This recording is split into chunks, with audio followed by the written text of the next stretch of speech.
O Tratado de Tordesilhas dividiu o mundo conhecido de então em duas partes. A Ocidente estavam as terras descobertas e por descobrir de Espanha e a Oriente as de Portugal. As negociações foram muito difíceis, até porque a decisão final pertencia ao Papa Alexandre VI, que era espanhol. Espanha propunha que essa linha se encontrasse a 100 léguas dos Açores. Portugal queria que fosse a 370 léguas de Cabo Verde. O acordo acabou por pender a favor de Portugal e foi assinado 6 anos antes de Cabral descobrir o Brasil. Para Dom João II insistir tanto que a divisória fosse mais para o Ocidente é porque provavelmente já desconfiava ou já sabia da existência da América do Sul. Mas pelo menos assim conseguia-se que a rota de que os barcos teriam de fazer seria sempre feito em águas portuguesas. Em águas ou em alguma terra que viessem a encontrar, como é o caso? Quase certo foi o facto do navegador Duarte Pacheco Pereira ter estado no Brasil 2 anos antes de Cabral. Mas isso desvaloriza o descobrimento de Álvares Cabral. Não necessariamente, porque é na viagem de Pedro Álvares Cabral que o Brasil é plenamente descoberto e nos 3 documentos que a retratam. 3 documentos, ora bem. Um é a carta de Mestre João, de que já falámos quando referimos a descoberta do Cruzeiro do Sul. E os outros? Os outros são a carta de Pedro Vaz de Caminha e o relato do piloto anónimo.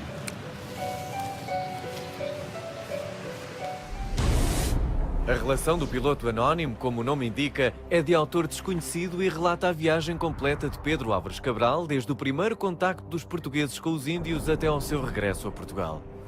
Mas o relato mais fascinante é mesmo a carta de Pedro Vaz de Caminha. Já li, é absolutamente genial. Ele sabia transpor para o papel perfeitamente a realidade. E de que maneira?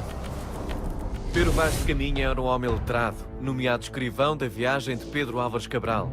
A sua carta dirigida ao rei Dom Manuel, a descrever a chegada ao Brasil, é por muitos considerada a certidão de nascimento deste país. Permita-me discordar, Fernando, não é extraordinário. É muito mais que extraordinário. O que Pedro Vaz de Caminha fez é como se o fabuloso e o fantástico se tivessem encontrado, conhecido, apaixonado e feito um filho. É fabulástico o que ele fez. Com efeito. Fora de brincadeiras, é um relato incrível, porque transporta-nos imediatamente para o momento dos primeiros contactos entre portugueses e índios. Não é? É um retrato quase perfeito.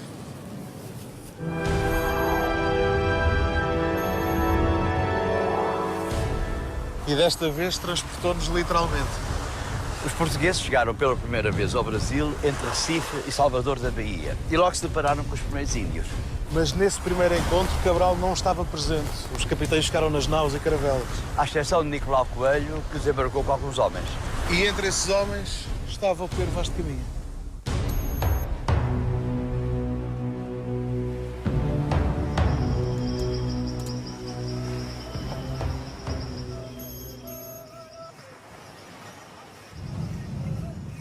Quando o batel chegou à boca do rio, estavam ali 18 ou 20 homens pardos, todos nus, sem nenhuma coisa que lhes cobrisse suas vergonhas. Se calhar, tendo em conta a hora do programa, mais o provedor do espectador e tal, se calhar convém não sermos demasiado fiéis à narração. É melhor. É melhor. Traziam arcos nas mãos e suas setas. Vinham todos rios para o batel e Nicolau Coelho lhes fez sinal que pusessem os arcos. E eles os puseram. Ali não pôde deles haver fala nem entendimento que aproveitasse. Somente lhes deu uma carapuça de linho e um barrete vermelho que levava na cabeça.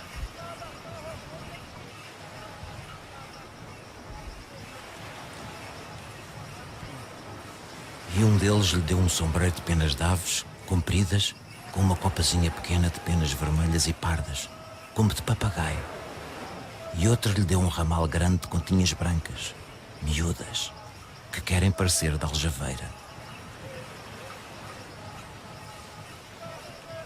As quais peças, creio que o capitão manda à Vossa Alteza. Só que no segundo encontro com os índios, Cabral já está presente. Desta vez foram os índios que foram a bordo de uma das naus, a convite dos próprios portugueses. O capitão, quando eles vieram, estava sentado em uma cadeira e uma alcatifa aos pés prostrado e bem vestido, com um colar de ouro muito grande ao pescoço. Consta que Pedro Álvares Cabral era um pouco vaidoso. E nós outros, que aqui na nau com eles íamos, sentados no chão por essa alcatifa.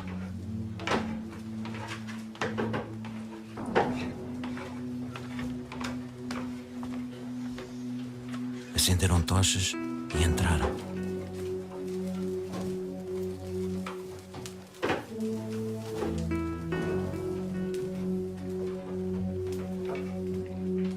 E não fizeram nenhuma menção de cortesia, nem de falar ao capitão nem a ninguém.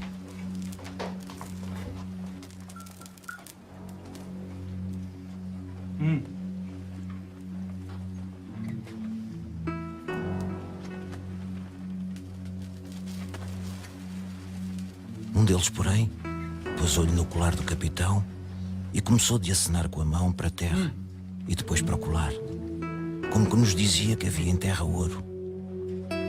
E também havia um castiçal de prata.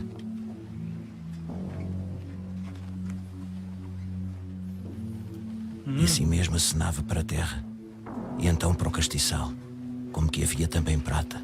Só que não era bem isso que eles queriam dizer. O que eles tinham era uma enorme curiosidade pelo metal precioso. Os índios não conheciam nem o ouro nem a prata. E é o próprio Pedro Vaz de Caminha que lança essa hipótese. Mostraram-lhes um papagaio pardo que aqui o capitão traz e acenaram para a terra, como que os havia aí. Papagaios eles conheciam. E bem, já outros animais? Mostraram-lhes um carneiro, não fizeram dele menção. Mostraram-lhes uma galinha, quase haviam medo dela, e não lhe queriam pôr a mão. E depois a tomaram como espantados. Ainda se fosse um franguinho assado, talvez tivessem gostado mais. Oh, amigo Borges, nem isso. Deram-lhes ali de comer pão e peixe cozido, confeitos, fartéis, mel, figos passados. Não quiseram comer daquilo quase nada. E se provavam alguma coisa, logo a lançavam fora. Trouxeram-lhes vinho em uma taça. Mal lhe puseram a boca, não gostaram dele nada, nem quiseram mais. Trouxeram-lhes água em uma albarrada. Provaram cada um o seu bochecho, mas não beberam. Apenas lavaram as bocas e lançaram-na fora. Viu um deles umas contas de rosário brancas. Fez sinal que lhes dessem e folgou muito com elas. E lançou-as ao braço. E acenava para a terra e para o colar do capitão e novamente para as contas, como se daria um ouro por aquilo. É curioso como podem haver visões tão diferentes da mesma realidade. Olha, e se falássemos da religião, as diferenças ainda seriam maiores.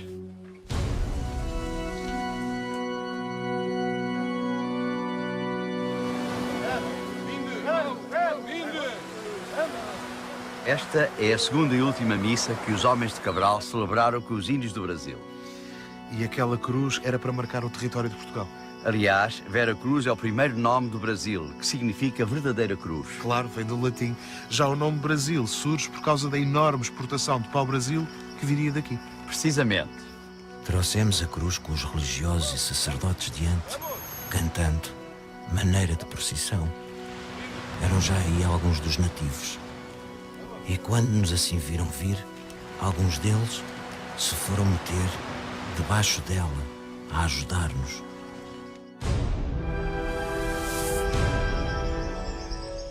Assenta a cruz, com as armas e divisa de Vossa Alteza, armaram altar ao pé dela. Ali disse missa o padre Frei Henrique. Ali estiveram connosco, assentados, todos em joelhos, assim como nós. E quando veio ao Evangelho, que nos erguemos todos em pé, com as mãos levantadas, eles se levantaram connosco e alçaram as mãos. E então tornaram-se a sentar como nós.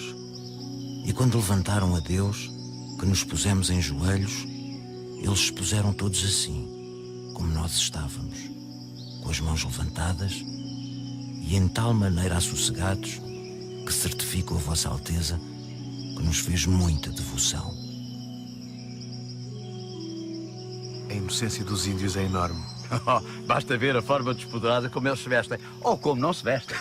Entre todos estes que hoje vieram, não veio mais que uma mulher moça, a qual esteve sempre à missa, à qual deram um pano com que se cobrisse e puseram-lhe de arredor de si.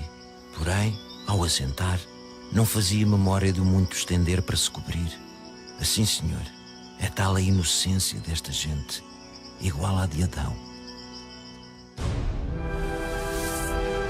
E assim começava o encontro entre portugueses e índios, com muitas histórias más, mas algumas boas.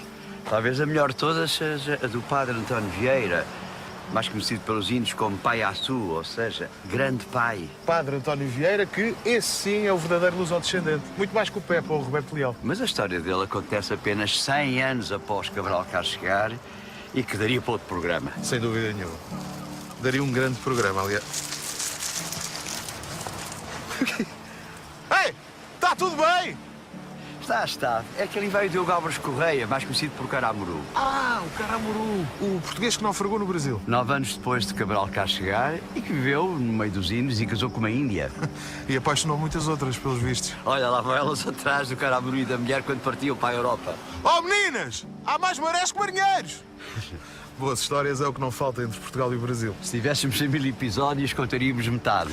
E mesmo assim tinha que ser a falar muito depressa, tipo aqueles rodapés no fim dos anúncios. Este medicamento tem contraindicações graves para diabéticos e grávidas. Não é aconselhável o seu uso durante mais de 5 dias. Em caso de sintomas, consulte imediato o seu médico farmacêutico. A essa velocidade tenho a certeza que dava.